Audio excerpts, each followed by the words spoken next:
Three vegans. I like that. And the really important stories. Fat naked cow gets stuck in swimming pool. It's a headline in a lot of local newspapers. Yeah. We're on the same team, Nick. Yeah, but I'm just helping you. Join us for Ministry of Offence, Saturday nights, 8 o'clock on GB News. I'm Dan Wootton. Join me Monday to Thursday from 9 to 11 for the feistiest and most fun news debate on TV, where free speech reigns. I'll bring you a sharp take on the day's biggest stories, bombshell newsmaker interviews, and A-list guests.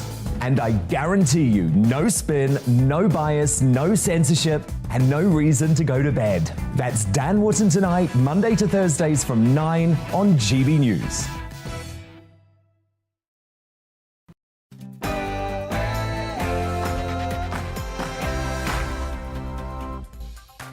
Hello and welcome to We Need to Talk About on GB News with me, Alex Phillips, where we get stuck into the big stories of the day that need analysing in depth. Nothing is off the table, and I'm not about to cancel anybody for saying what they think. Keeping me company today is columnist and political commentator, the one and only Patrick O'Flynn. And here's what we've got coming up on the show. It's been another day of survival for Boris Johnson. He's faced opposition MPs for the first time since winning that confidence vote. Can the Prime Minister continue to ride the storm? Plus, the biggest rail strike in a generation is set to paralyse the UK travel network. Does the RMT union have a valid case? And we're at the High Court to find out if 12-year-old Archie Battersby can remain on life support. That's what we're talking about for the next hour. What do you need to talk about? Email me, gbviews@gbnews.uk, or you can tweet the programme @GBNews. First, though, it's time for the GB News headlines with Rosie.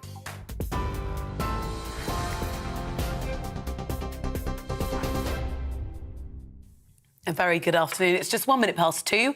I'm Rosie Wright, keeping you up to date on GB News. The Prime Minister told MPs he's getting on with his job as he faced the Commons for the first time since surviving Monday night's confidence vote in his leadership. Now, although Mr Johnson won the vote, 40% of his own party said they had no confidence in his leadership.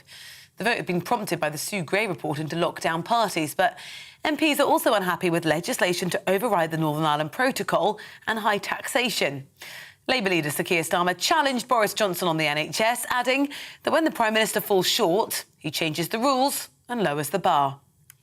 Pretending no rules were broken didn't work. Pretending the economy is booming didn't work. And pretending to build 40 new hospitals won't work either. They want him to change, but he can't. But what we're doing more fundamentally is doing what the people of this country can see is simple common sense, and that is using our economic strength to invest in doctors and nurses and get people on the wards, get people, giving people their scans and their screens and their tests in a more timely manner and taking our NHS forward. The Prime Minister has labelled the RMT rail strikes, due to take place later this month, as reckless and unwanted. Talks between Network Rail and the RMT union will be held to try and avert thousands of railway workers walking out on June the 21st, 23rd and the 25th over potential job cuts and pay freezes. The union's calling it the biggest strike on the railway since 1989. Well, the planned strikes coincide with Glastonbury and the Test match cricket and will, of course, cause significant disruption. The Independent's travel editor, Simon Calder, says the dispute is between unions and the government. The union is betting that, yes, they can shut down the country. The government is thinking, hang on, we've probably got enough people who we can rely on, and people, of course, not needing to commute in the same numbers as they did before. We are probably going to see not a fully effective strike. So I think the first 3 days of strikes are going to go ahead, and then there will be some talks after that. But I'm kind of bedding in for a long summer of discontent, I'm afraid. Now, a developing story in Berlin. At least one person's been killed. 5 others have been left with life-threatening injuries after a vehicle drove into a crowd in the west of the capital. Well, we can bring you live pictures now from what's happening in Berlin. Of course, emergency service personnel still on the ground for those of you who are listening on the radio.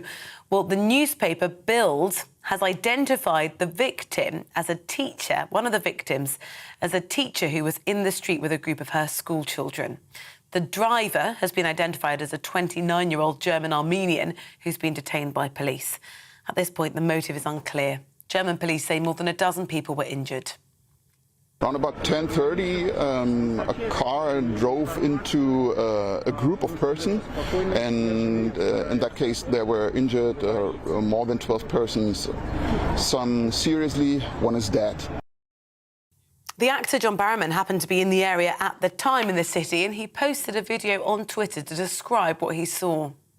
The car came down onto the pavement, then has come onto the road over there, has hit somebody, then has gone down the road and come back onto the pavement down that way, and come back onto the pavement and gone through a bunch of people, gone through the photograph that I posted of a cafe, and then right into a storefront window. I heard the bang and the crash when we were in a store, and then we came out and we just saw the carnage. As we get more details, of course, this is a developing story. We'll update you here on GB News. Now, the family of a British fighter in Ukraine who was captured by Russian forces have said they're deeply concerned after he appeared in court in occupied territory. 28-year-old Aidan Aislinn is one of 3 men being accused of being mercenaries for Ukrainian forces. He faces a number of charges that carry a possible death penalty. Aidan's family say they're working with the Foreign Office and Ukrainian government to bring him home. Labour MP Afzal Khan has warned cancelled holidays due to a backlog in passport applications could cost families £1 billion this summer. During Prime Minister's questions, he challenged the Prime Minister to do more to cut the delays. 2 weeks ago, the Prime Minister told the House, to the best of my knowledge, everybody is getting their passport within 4 to 6 weeks.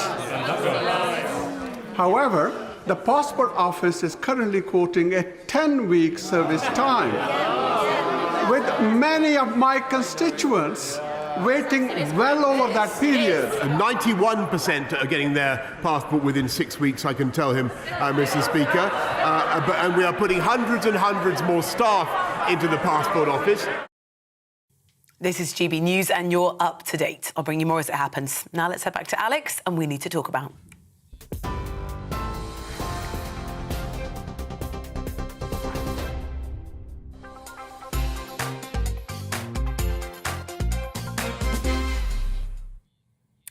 You know, the great thing about a Prime Minister with his back against the ropes is he's got to impress, and fast.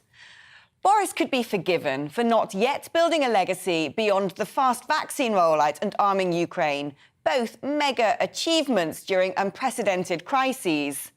But now he has to focus on us, on the country, and put in place joined-up thinking to drag us out of an economic quagmire and grow Brexit Britain with bold ideas. The problem is, Boris is a bit of a shopaholic on policy, weaving his trolley left and right, filling it with unfulfilled promises. He's also quite an impressionable leader, so it's no wonder now that he's staying in place, it appears manoeuvres are focused on changing those around him, starting with the Chancellor, as Tories salivate about big tax cuts and a small state. The problem is, the country got hooked on handouts during COVID and are crying out for more. In my view, Boris drugged the nation on extreme socialism, and cold turkey is going to be extremely unpopular. Which way will Boris go? Left or right? Red trousers or red wall? It's time for Boris to decide what Boris Britain will be. The problem is, picking a side hasn't always been his forte.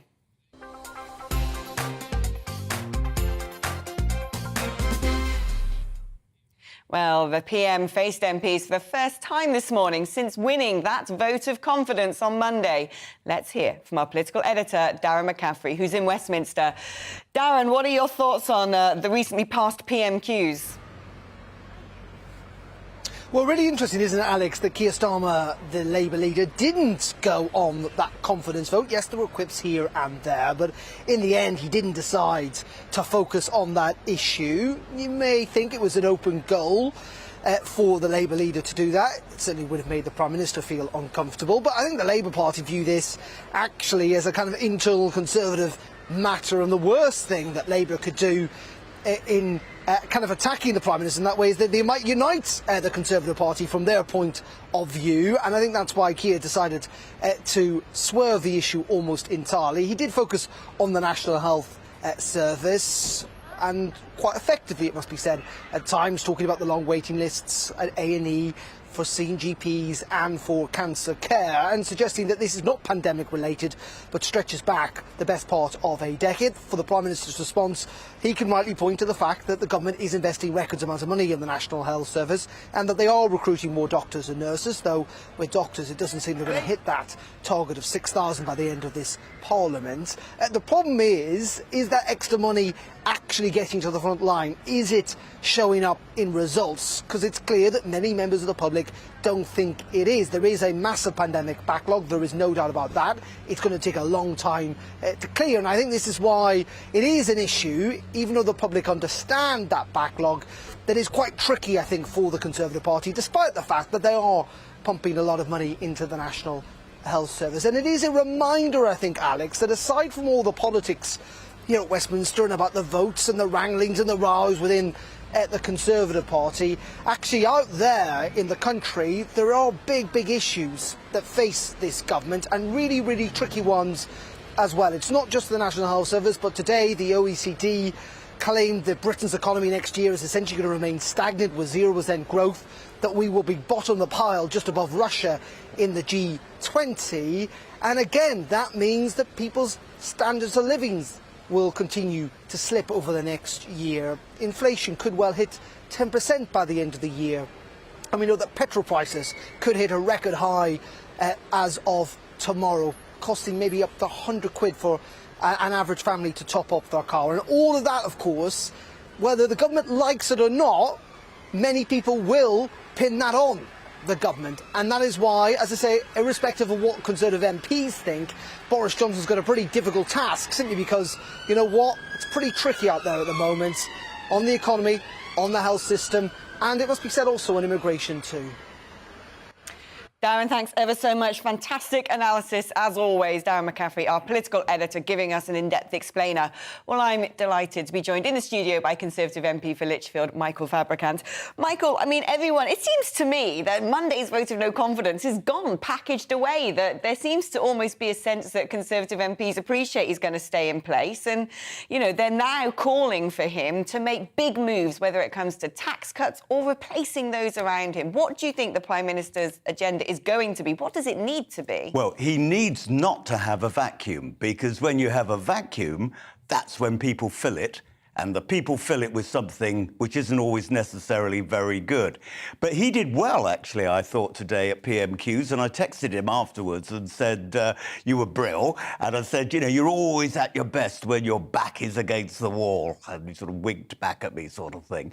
And I thought, actually, on this occasion, Keir Starmer, it was all rather flat in the chamber. It may have come out better on TV for those watching, but in the chamber, it was flat. He did a joke at one point, and he paused because people were meant to laugh, and the Labour people, who normally laugh sycophantically behind him, and I suppose you could say that some Conservatives laugh sycophantically behind Boris, but they didn't laugh, and there was just absolute silence. It was very odd. But you're absolutely right in your question. There's got to be a reassessment because you know, COVID, the war in Ukraine has changed everything. I personally would like to see a little bit less emphasis now on the zero green policies. I supported it at the time, but this was before we had COVID. It was before we had the war in Ukraine, and that is really damaging the economy. So we don't need extra taxes from that. Yeah, I'm going to bring in Patrick here as well. Patrick, I mean, the OECD, as Darren said, has said we're going to be one of the slowest growing, aside from Russia, in the G20, when this year we've been the second fastest. And they've cited things like interest rates, higher taxes, reduced trade and energy costs. But what's going on here? Because it strikes me we're not buying as much fuel from Russia as Germany, Italy and France. Our taxes are actually lower than a lot of Western Europe. So what is behind this?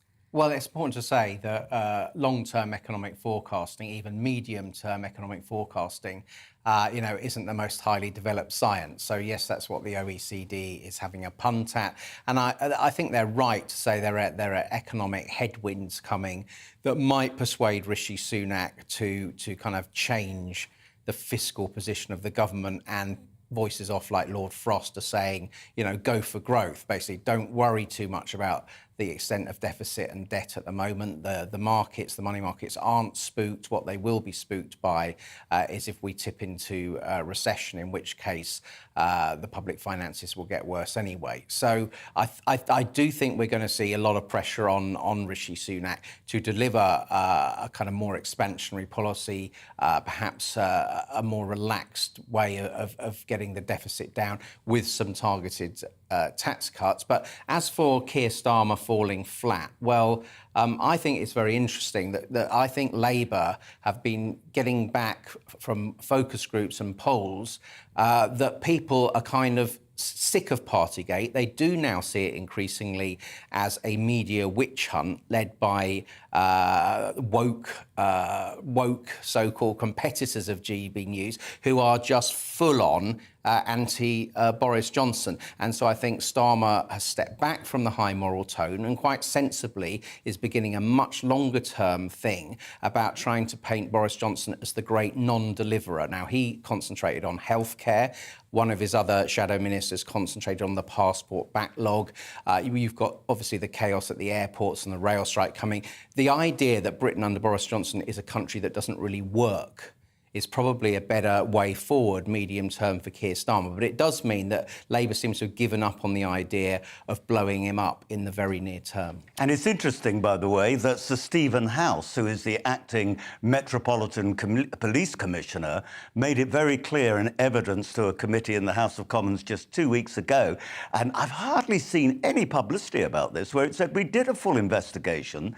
And as for Boris Johnson himself, he was not a serial offender. He did have that just one other offence.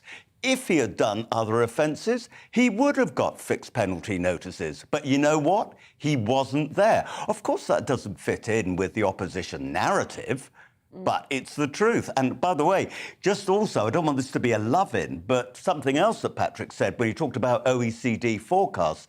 I remember 2 years ago, they said we would be at the very bottom, even below Russia. This was before the Ukraine war. And as you said, we were actually the second fastest growth. So trust all that with a pinch of salt. Chaps, don't go anywhere, but it's time to go back to Westminster, where we're joined by the Labour MP for Birmingham, Selly Oak, Steve McCabe.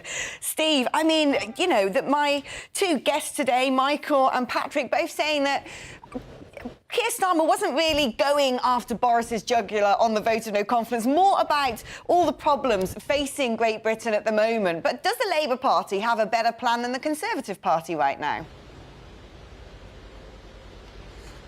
Well, I think the fact is we have a plan. They have no plan at all. I think that's the starting point. Look, it's perfectly understandable that Keir wasn't going to go after him today. His own MPs have done that for him. Today was about actually raising some of the issues that our constituents are raising with us. And in terms of this OECD announcement that we've got, what they predict us, we don't know if it's going to come to pass, do we? But some of the slowest growth in the G20. What do you think is behind that? Well, I mean, if you listened to the Prime Minister today, you would have thought he was in a different universe. According to him, the economy is booming. That is not the experience of people around the country. The evidence is that businesses are finding it difficult in the labour market. They're finding their costs difficult. They may well have to lay off people soon.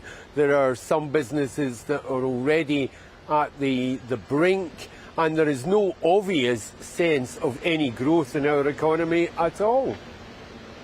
Seems to me that, what Labour propose is what the Conservatives would like to see happen, which is cutting taxes. That's not necessarily a very Labour-type solution. Would you support that? Well, I think what Labour propose are cutting taxes for certain businesses in order to make it possible for some of them to get on and have a chance of surviving and to have a reasonable future. And we obviously also propose that we shouldn't weight the tax burden on people who are already struggling. I'd say that's pretty Labour stuff. I mean, the truth is, one minute the Conservatives are putting the tax up, and the next month they're claiming they're putting it down. I mean, they don't know if they're going forward or backwards. Steve McCabe, MP for Birmingham Selyoak, thank you ever so much. Interesting. Opposition benches and Tory backbenchers basically calling for the same thing. Well, let's go back to you, Michael, because, you know, the Labour Party must be sitting here thinking, isn't it great? The Conservative Party have been self-flagellating in the middle of a cost of living dilemma, you know, creating this huge distraction with a vote of no confidence. But it's hardly as if Labour are in a much stronger position either. And interesting comments from Lord Mandelson in The Times today. That's right. He's going to be giving a speech. Maybe he's doing it this very moment in Durham. And he's going to be really helpful to the Labour Party and the Labour leadership.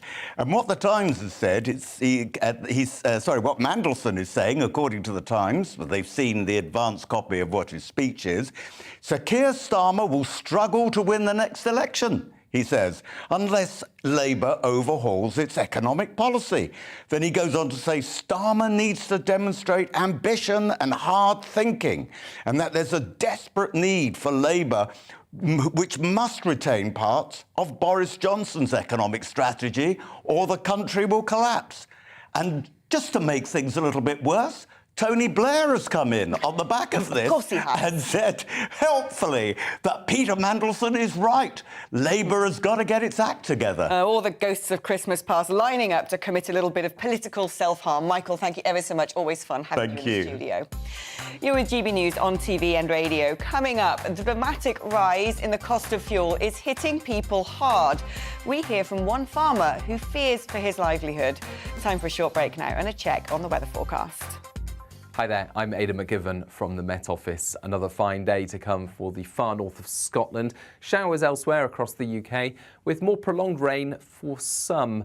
Mostly that will be just north of the central belt as a slow-moving weather front moves north and then effectively stalls through the rest of the day. To the south of that front, extensive showers breaking out across the UK. Northern Ireland, southern Scotland, northern England seeing slow-moving showers, with some places seeing large amounts of rainfall totals in a short space of time. Could be tricky travelling conditions. To the south again, a keen breeze pushing the showers through. Sunny spells in between those showers. The odd rumble of thunder is possible in some of the livelier downpours, but with the sunshine in between, feeling pleasant enough. 18 to 22 Celsius or 23 in the south. Mid to high teens further north, but feeling cool where we've got the extensive cloud for eastern parts of Scotland. The far north of Scotland stays dry throughout the day and into the evening and overnight, but an area of rain just about affects Northern Ireland, southern Scotland and northwest England through the night time. Clear spells further south again, and a bright start to the day for Wales, the southwest, the Midlands, East Anglia and the southeast. It does turn cloudy from the west through the day, some outbreaks of rain affecting Northern Ireland, Wales and the southwest by late morning. Not much rain, but it will be cloudy and damp in these areas. Brighter skies further east, but still a few showers for eastern Scotland, the far northeast of England as well. But feeling warm in the sunshine in the east, 18 to 21 Celsius. Not so warm as the cloud and rain in the west continues, and the wind picks up later Thursday. And that's the main theme, I think, Thursday night going into Friday and indeed Saturday. A strengthening wind, breezy for everyone, but the strongest winds will affect northwest Scotland with the risk of gales for exposed coasts. And it's across western Scotland and Northern Ireland where we'll also see frequent showers.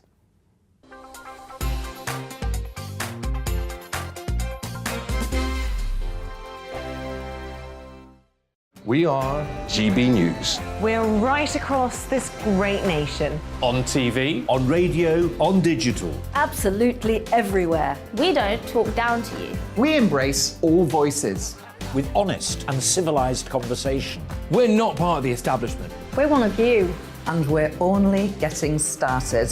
Join us on GB News, the People's Channel. Britain's news channel. Every morning from 6 o'clock, we'll wake you up with GB News Breakfast with all the stories you didn't know from the night before. So whether it's serious news, entertainment, or your own views from all over our great nation, we're here to kick off your day with a smile. And the national media should be reflecting and reporting what's happening here. You will notice the northwestern accents. Whether you're with us on TV, radio, or online, every morning it's breakfast from 6 a.m. Hope you can join us. Join us for Ministry of Offence, the comedy panel show that's just like the news, in that the left fights the right and it doesn't really seem to matter who wins. We cover the big stories. It was in fact a troop of baboons and not angry vegans. I like that. And the really important stories. Fat naked cow gets stuck in swimming pool. It's a headline in a lot of local newspapers. Yeah. We're on the same team, Nick. Yeah, but I'm just helping you. Join us for Ministry of Offence, Saturday nights, 8 o'clock on GB News. I'm Dan Wootton. Join me Monday to Thursday from 9 to 11 for the feistiest and most fun news debate on TV, where free speech reigns. I'll bring you a sharp take on the day's biggest stories, bombshell newsmaker interviews, and A-list guests. And I guarantee you, no spin, no bias, no censorship, and no reason to go to bed. That's Dan Wootton tonight, Monday to Thursdays from 9 on GB News.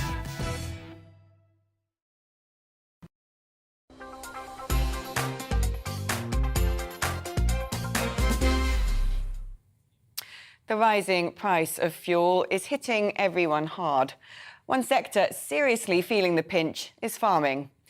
As well as the expense of fuel, the cost of fertiliser is reaching record highs, increasing the cost of what farmers produce, not just grain and other crops, but eggs and wheat, in turn pushing up the price of food in shops. Our East of England reporter Ed Crawford visited Wholesale Farm in Langham, North Essex, to see how they're dealing with the crisis.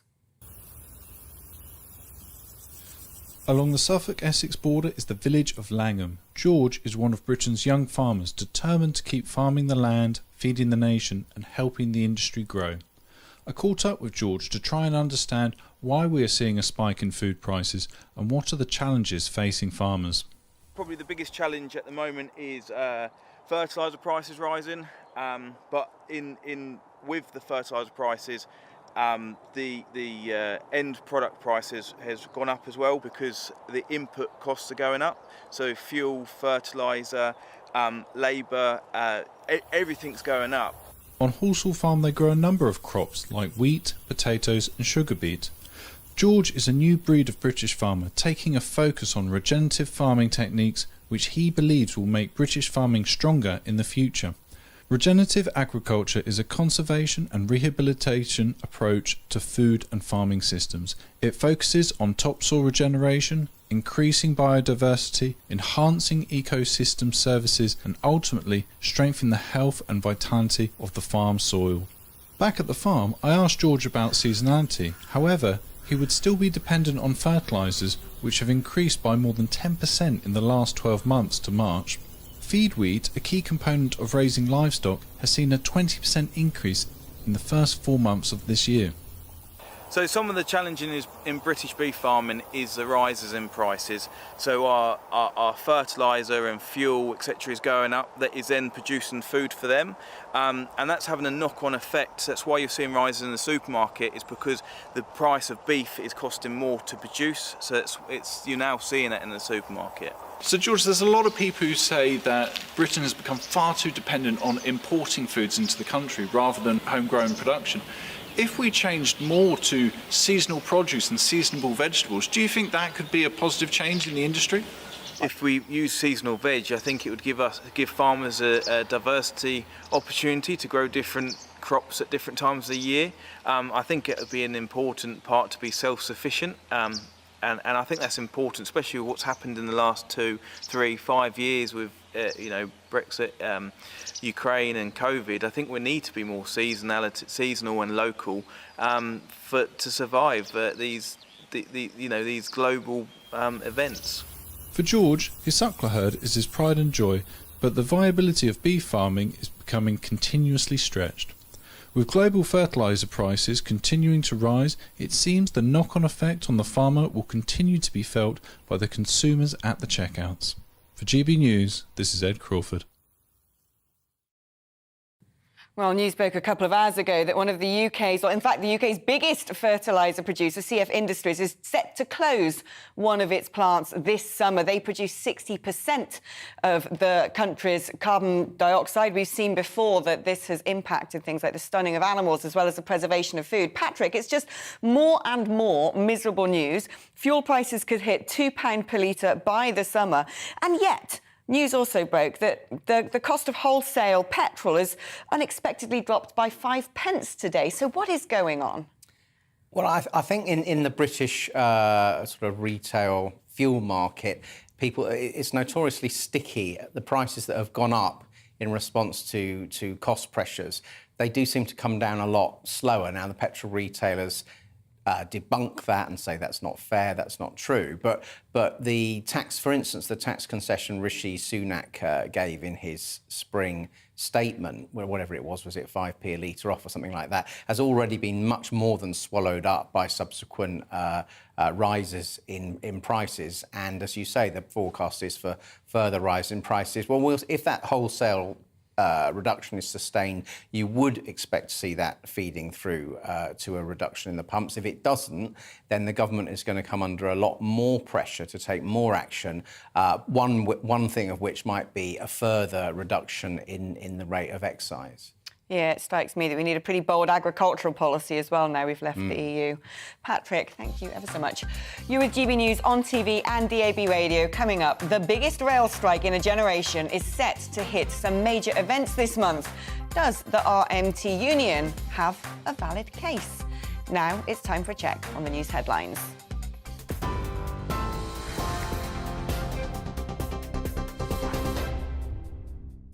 Good afternoon, it's 2:31. I'm Rosie Wright, keeping you up to date on GB News.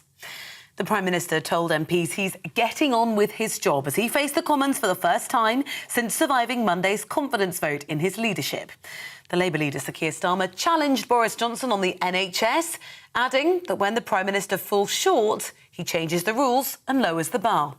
Pretending no rules were broken didn't work. Pretending the economy is booming didn't work. And pretending to build 40 new hospitals won't work either.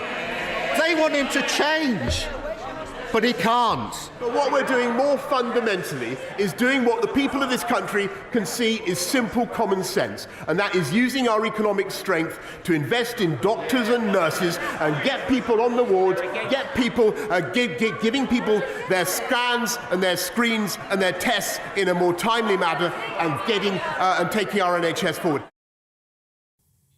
The Prime Minister has labelled the RMT rail strikes due to happen later this month as reckless and unwanted. Talks between Network Rail and the RMT union will be held to try and avert thousands of railway workers walking out on the 21st, the 23rd and the 25th of this month over potential job cuts and pay freezes.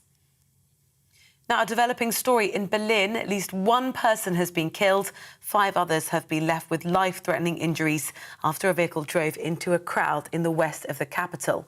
Well, what if you're watching television? We're showing you now is live pictures from Berlin. Many emergency service personnel still on location. We can see many of them, and also police vehicles too if you're watching on the radio. Well, Germany's Bild newspaper have identified the victim as a teacher who was in the street with a group of her school children. The driver has been identified now as 29-year-old German-Armenian. Well, they've been detained by police. At this point, I must stress, the motive is unclear. German police say more than a dozen people were injured. Of course, it's a developing story and we'll keep you up to date when we get the information here at GB News. We are on your TV, online and DAB Plus radio. Shortly, we'll be back to Alex for We Need to Talk About.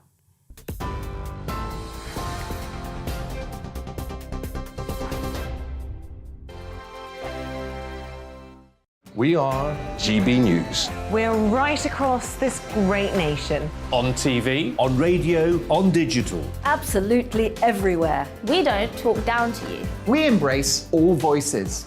With honest and civilised conversation. We're not part of the establishment. We're one of you. And we're only getting started.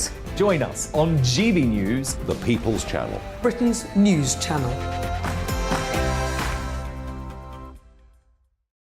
Every morning from 6 o'clock, we'll wake you up with GB News Breakfast with all the stories you didn't know from the night before. So whether it's serious news, entertainment, or your own views from all over our great nation, we're here to kick off your day with a smile. And the national media should be reflecting and reporting what's happening here. You will notice the northwestern accents. Whether you're with us on TV, radio, or online, every morning, it's breakfast from 6 a.m. Hope you can join us. Join us for Ministry of Offence, the comedy panel show that's just like the news, in that the left fights the right and it doesn't really seem to matter who wins. We cover the big stories. It was in fact a troop of baboons and not angry vegans. I like that. And the really important stories. Fat naked cow gets stuck in swimming pool. It's a headline in a lot of local newspapers. Yeah. We're on the same team, Nick. Yeah, but I'm just helping you. Join us for Ministry of Offence, Saturday nights, 8 o'clock on GB News. I'm Dan Wootton. Join me Monday to Thursday from 9 to 11 for the feistiest and most fun news debate on TV, where free speech reigns. I'll bring you a sharp take on the day's biggest stories, bombshell newsmaker interviews, and A-list guests. And I guarantee you, no spin, no bias, no censorship, and no reason to go to bed. That's Dan Wootton tonight, Monday to Thursdays from 9 on GB News.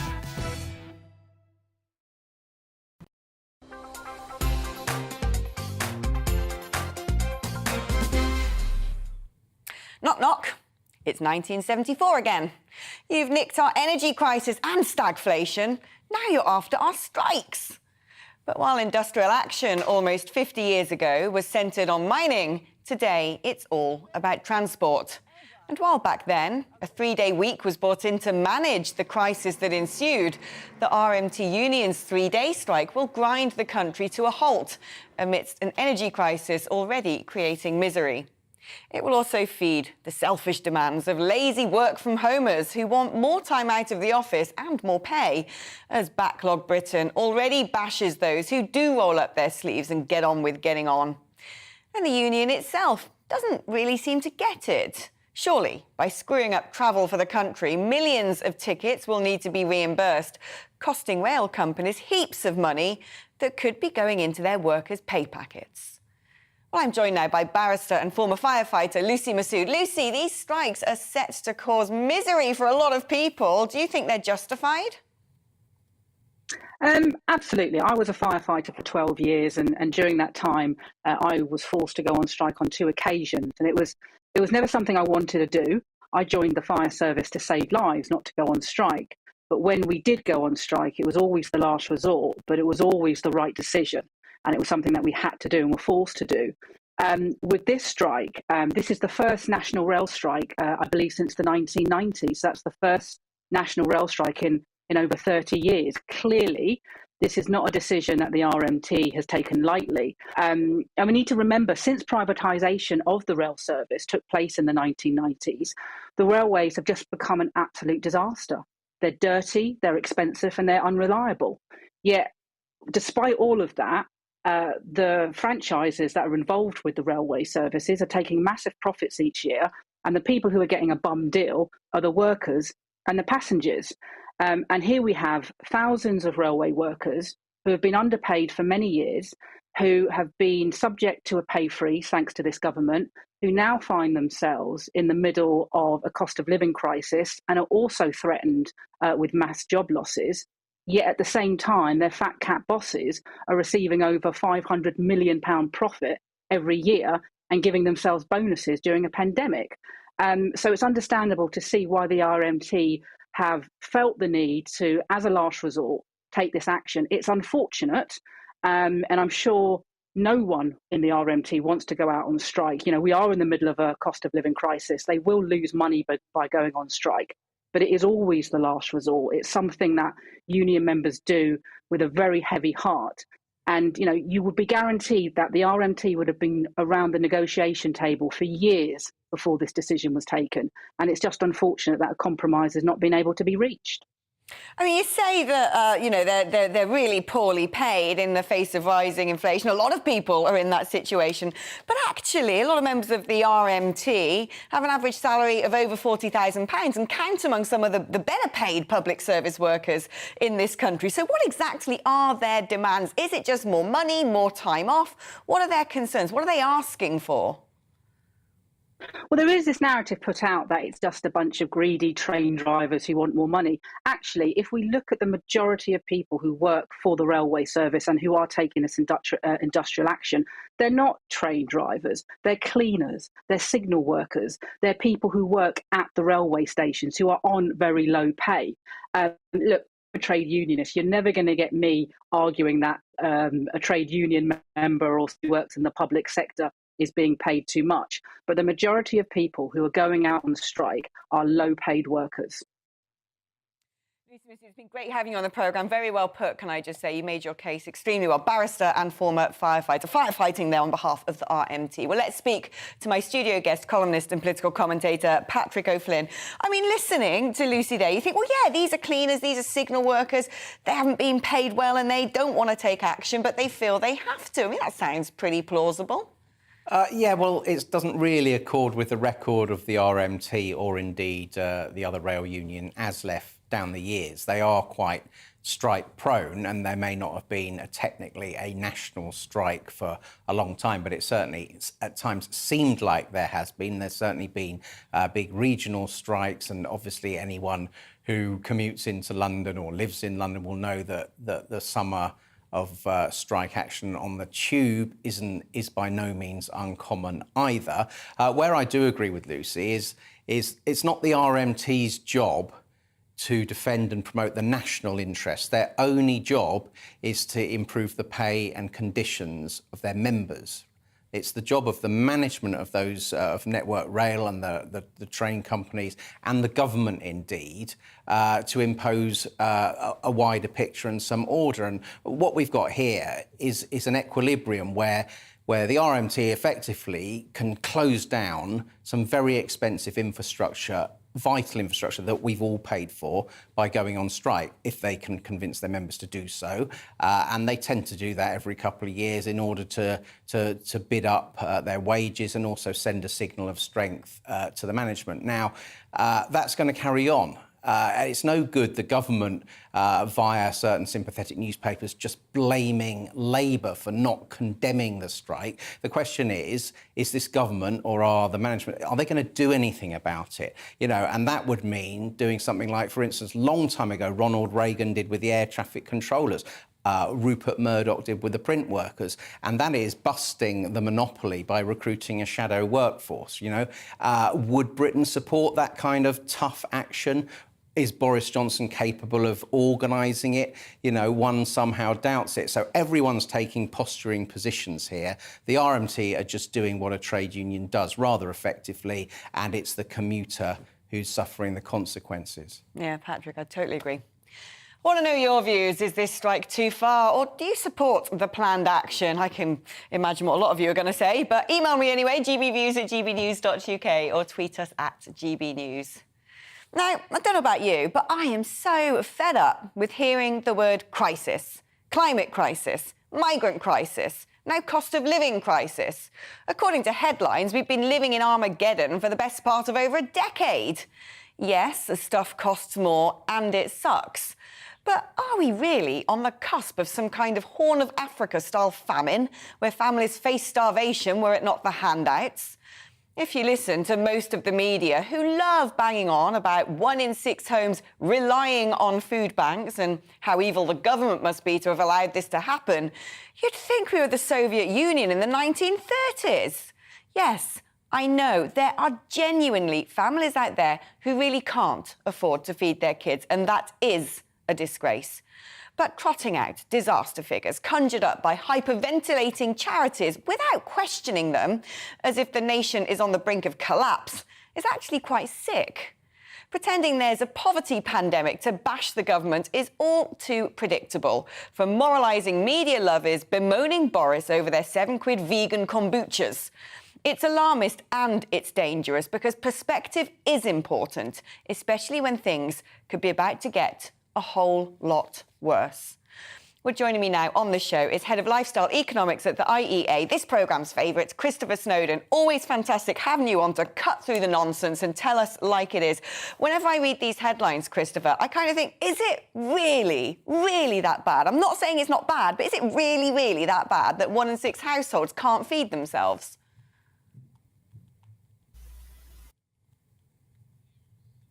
Perhaps we will never know from Christopher. Christopher, can you hear me?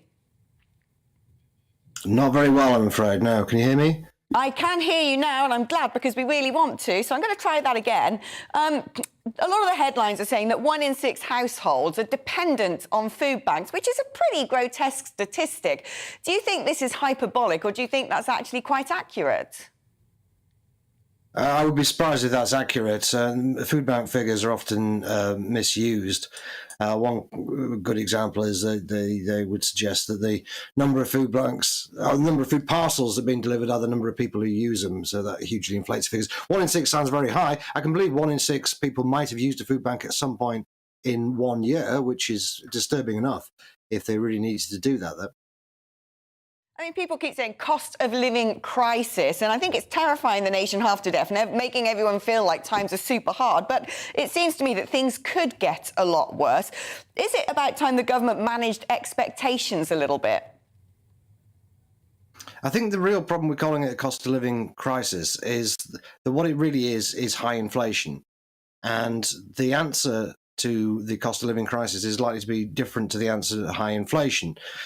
So if you have cost of living crisis, you talk about being a cost of living issue, then people say, well, what government interventions do we need to bring in order for people to deal with the cost of living? Whereas really what we should be looking at is looking at solutions to get inflation down. And we're not doing that at the moment. The Bank of England is making almost no effort whatsoever to get inflation down. Instead, we're handing out money to people to get them through in the short term. But if that means that inflation continues or even rises, then we'll have to do it all over again. You do it again and again. Unfortunately, when it comes to high inflation, you've got to feel the pain at some point, whether that means high interest rates, whether it means people's living standards falling, wages falling in real terms, or having a recession. There is no easy way out from high inflation. But I agree, I don't think it helps to call everything a crisis, particularly because every so-called crisis we've had in the last 15 years, whether it's a financial crash, whether it's the Brexit, COVID, and what have you, the answer has always been to print and borrow more money, and that's why we're in the situation we are now with inflation. A lot of talk today about how Boris Johnson should sort of regain favour by cutting taxes and cutting them soon. Is that going to feed the beast and fan the flames of inflation, or is that going to be the medicine needed? Well, it could do potentially, and there isn't much sign of the government actually cutting spending. So they are looking either way, really, at borrowing yet more money, whether it's tax cuts or whether it's handing out money. You talk about the government borrowing yet more tens of billions of pounds. I think potentially one tax cut that would be worth looking at would be cutting VAT. Now, the benefit, of course, of cutting VAT is you actually bring prices down. So you tackle inflation at the same time as helping people deal with the cost of living. I'm surprised more people haven't talked about that. It would be relatively expensive. It could be as much as £40 billion a year if we cut if we cut VAT to 15%. But bear in mind, prices have gone up a lot in the last year or so, probably going to continue going up in the short term. So the government will be making more money from VAT anyway. I think it's definitely something to look at. It is, if you remember what Ed Balls did during the financial crash in 2008. And the beauty of it is it affects everybody. It's great. Everyone who's got a job wants to see income tax cuts, for example, but not everybody pays income tax, whereas everybody buys things. So cutting VAT, I think, would be the best way of tackling this. Christopher, thanks so much for coming on the programme. Always really great to hear your opinions on this kind of stuff. Always get straight to the point. Well, Patrick, it's true. What Christopher is saying is the message the government really don't want to give, which is the solution you want us to provide to help you right now will only make things worse.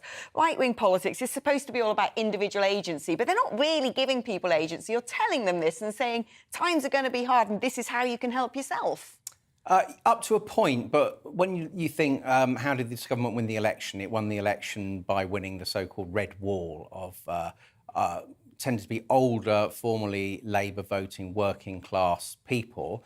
Are they screaming out for a new Thatcherite revolution to shrink the state and for the state to wash its hands of providing, welfare support? No, I don't think they are. So the government kind of offered a prospectus which involves a fairly big and well-funded state. So I tend to agree with what Christopher said, that a really bold measure like a VAT cut would be something that everybody notices and would tend to bring down prices. I think he gave unfair credit to Ed Balls there, which I can't allow to stand uncorrected, because my memory says it was Alistair Darling who was the Chancellor who actually lowered VAT for a time. And I think it was quite effective at sort of stabilising the economy. So something big like that, and for the reasons Christopher says, it might not cost all that much money because the government's been creaming off a lot more in VAT receipts because of inflation, bringing more revenue in. I think that would be a good idea, a bold idea. The main drawback as far as Rishi Sunak is concerned is, in effect, that it would be his fourth budget of the year already, which, he did an energy...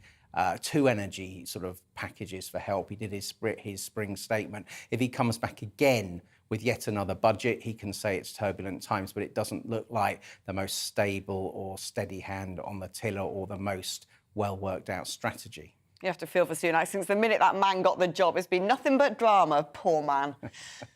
Now, all that hullabaloo as the media screeched and cheered at the prospect of booting out a Prime Minister, and it was all for nothing.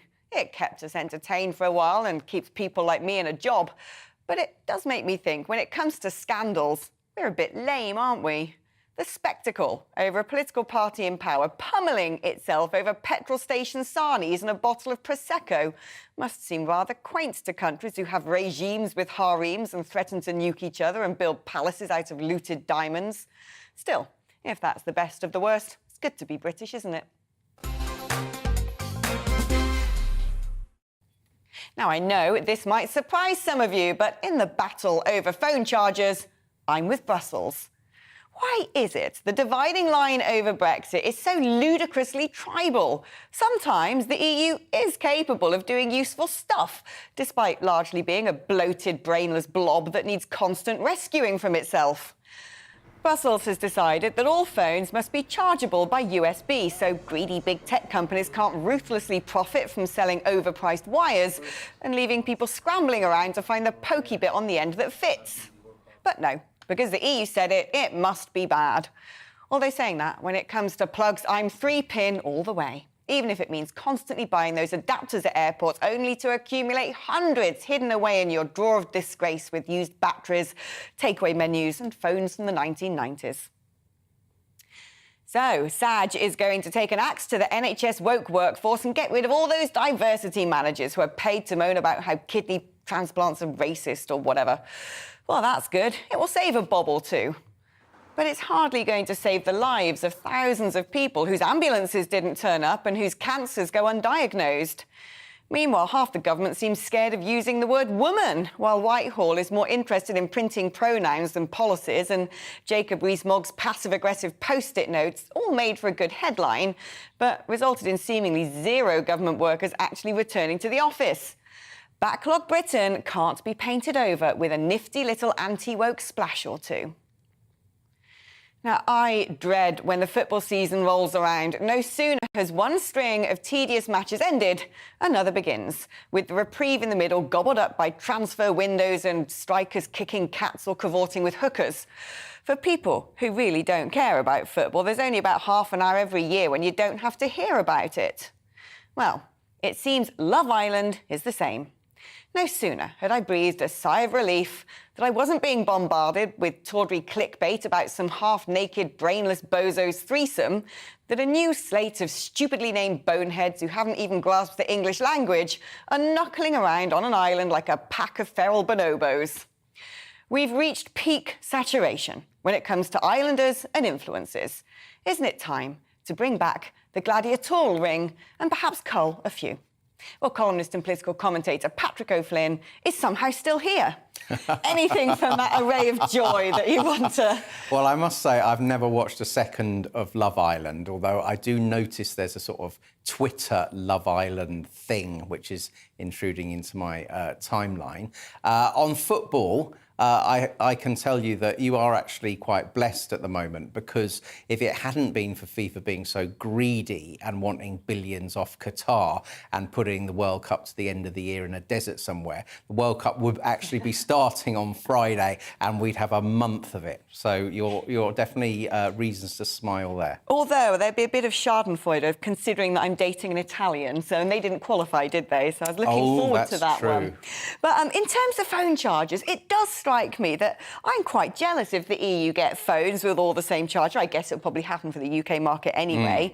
But why are people getting up in arms and saying this is going to ruin innovation? I don't know, to be honest. And, you know, if you're a parent of grown-up children, you tend to need to buy a new charger every couple of weeks because the ones you buy disappear mysteriously so often. So I can't say that this is the worst thing the EU has ever done. And I also can't particularly see the kind of fragmentation of the charger market is going to produce amazing new and better ways of charging your mobile phone. You know, it is a cable with two things, one at each end. And if everyone's got the same size slots and every charger works on every phone, you'd have thought overall that would be helpful. It would be a joy, Patrick, an absolute joy. And finally, this sort of war on woke. I'm beginning to get suspicious that the government have got their woke headline or anti-woke headline button that as soon as they're in a crisis, they press.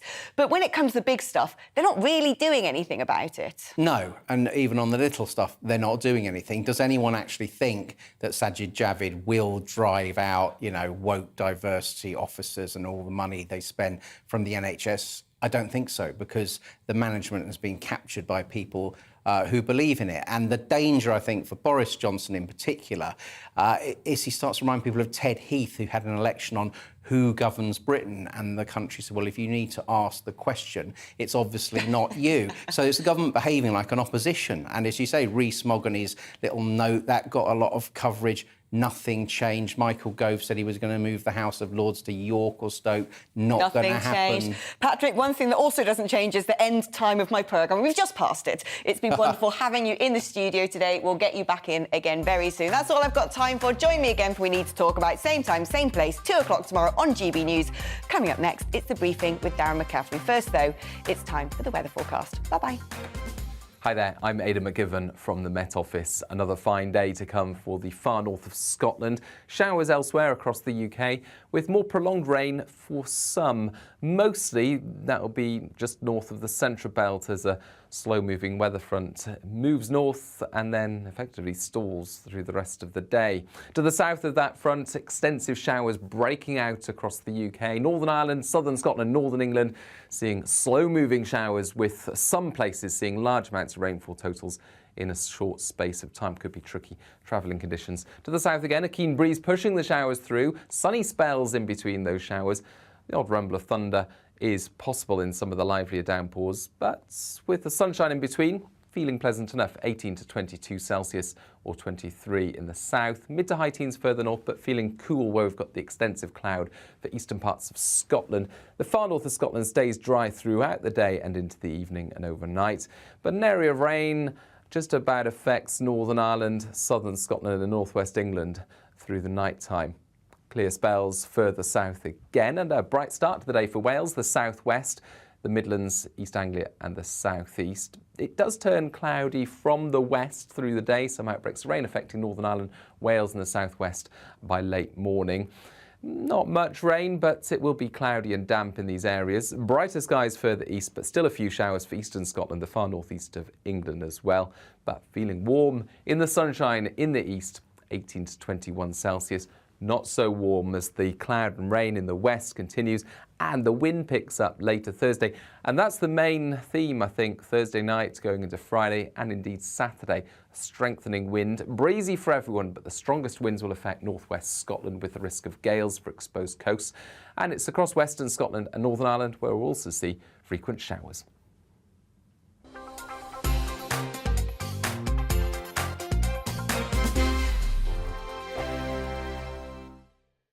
We are